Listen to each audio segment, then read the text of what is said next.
y durante más de 8 siglos, el Talmud vive en Europa. Tanto en la Europa de los pueblos y de los guetos, como en la de las capitales y principales centros de la vida intelectual. Durante todos esos años, el Talmud conoce una producción intensa de comentarios y un florecimiento de escuelas que darán forma a la cultura judía que heredaría la modernidad.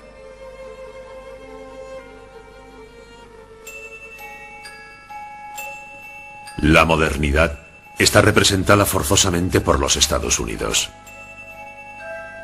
El Talmud deja la vieja Europa hacia una tierra aparentemente llena de promesas. Desde finales de la Primera Guerra Mundial y durante los años 20 y 30, numerosas familias desembarcan en el Nuevo Mundo. El Talmud atraca en tierra extranjera.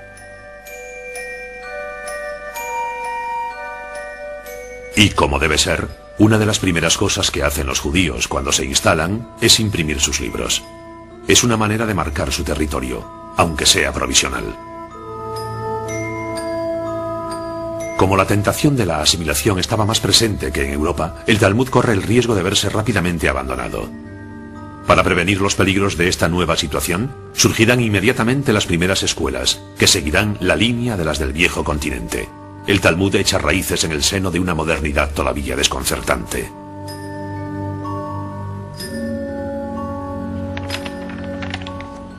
Al amanecer del siglo XX, ¿debe el Talmud adaptarse a la modernidad o es la modernidad la que debe adaptarse al Talmud? Para responder a esta pregunta basta con sumergirse en el diálogo de los sabios y concebir en qué medida sus palabras han anticipado siempre los sucesos de la historia. La escuela de Shammai y la escuela de Hillel se enfrentaron durante 2 años y medio sobre el tema del hombre.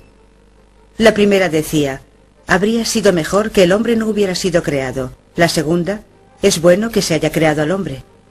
Al final, las voces llegaron a un acuerdo y concluyeron: habría sido mejor que el hombre no hubiera sido creado, pero ya que existe, que sea virtuoso.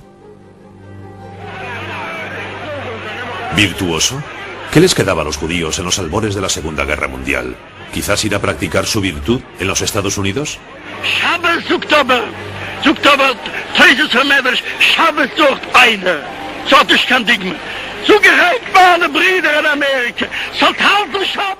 Pero algunos dudan que los Estados Unidos sean un centro de virtud. Condenados a una vida de clandestinidad, encerrados en sus guetos donde vivían aislados, con su Talmud como único refugio, la suerte de los judíos en Europa Central en el siglo XX puede dotar de argumentos la opinión según la cual habría sido mejor que el hombre no hubiera sido creado.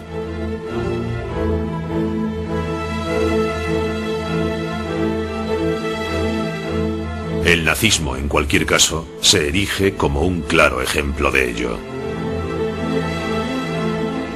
La esperanza, sin embargo, es el fundamento del judaísmo. Es precisamente cuando no hay más esperanzas, cuando es necesario esperar. La esperanza judía tiene sus raíces en un lugar por encima de la absurdidad del mundo. La resurrección, en un mundo donde lo absurdo no tendría cabida, sería el ejemplo más extremo.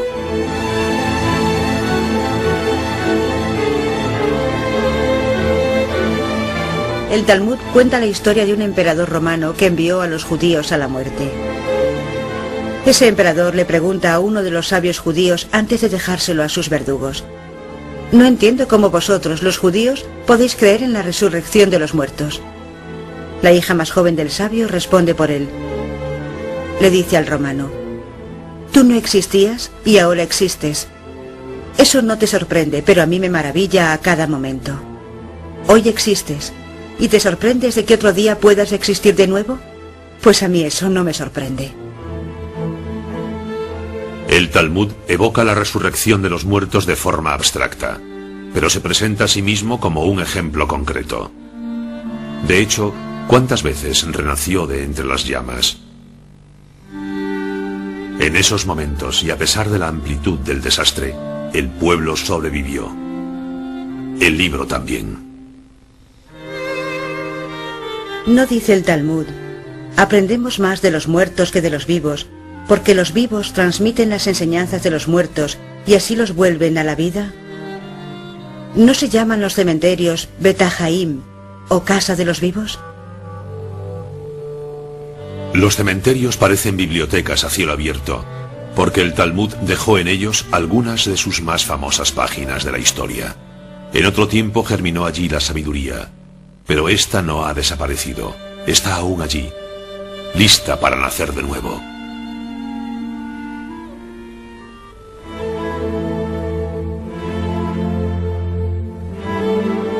Después de la guerra, los estudios talmúdicos iban a redoblarse, sobre todo en los Estados Unidos, gracias a la iniciativa de Daf Yomi.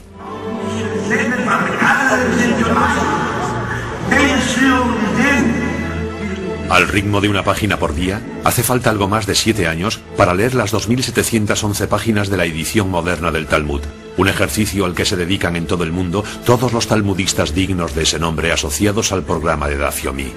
O dicho de otra manera, una página por día.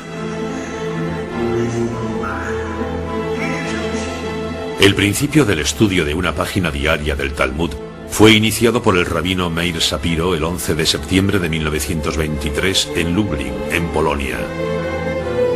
El Talmud sería esa tierra espiritual donde los judíos podrían, en un mismo momento, en todas las partes del mundo, estar reunidos por un estudio común.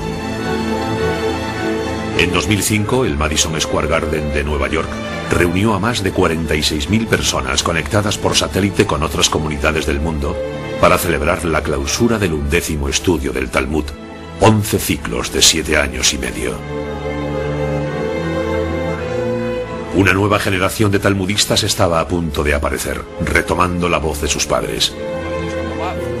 Al igual que en la cima de las torres de Manhattan, donde hombres de negocios, abogados, banqueros, deciden consagrarse al estudio diario del Talmud antes de volver a su oficina. Una manera de volver a sus orígenes. Porque la reflexión talmúdica tiene los medios de responder a las problemáticas planteadas por la modernidad. ¿No se dice que Dios hizo el mundo en 6 días y que descansó el 7º? De igual modo, hoy en día, toda la humanidad trabaja durante 6 días y descansa el 7º. ¿No es eso un signo de la modernidad de la Torah?, pregunta el Talmud.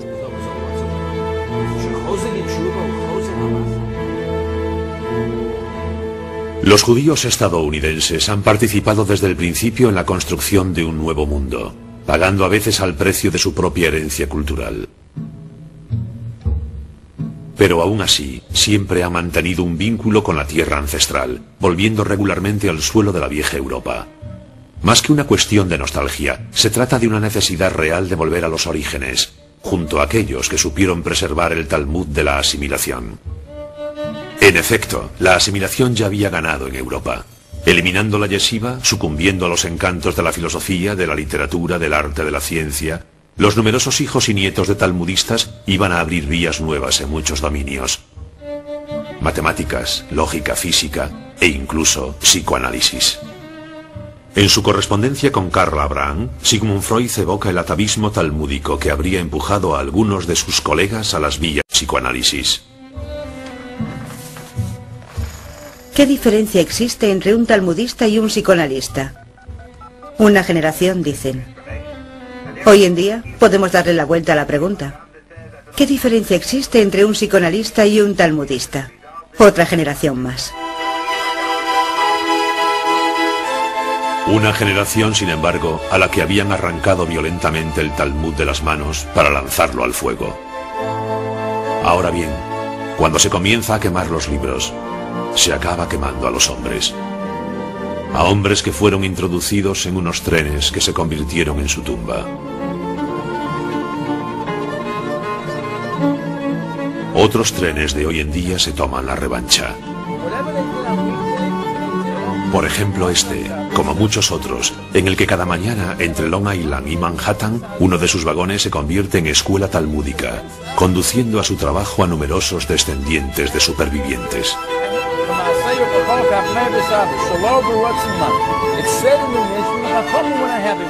El Talmud estimula el espíritu. Hallamos en él los fundamentos del derecho, del comercio, del psicoanálisis y de tantos otros campos de actividades intelectuales que aparentemente todo el mundo puede sacar provecho de él. Possibility of tahora. In other words, if a woman had a cesarean section and she didn't bleed, she would be tahora. If she was walking around, then we wouldn't consider, right, we wouldn't consider that problem, which... ¿Cómo sabemos que la mujer es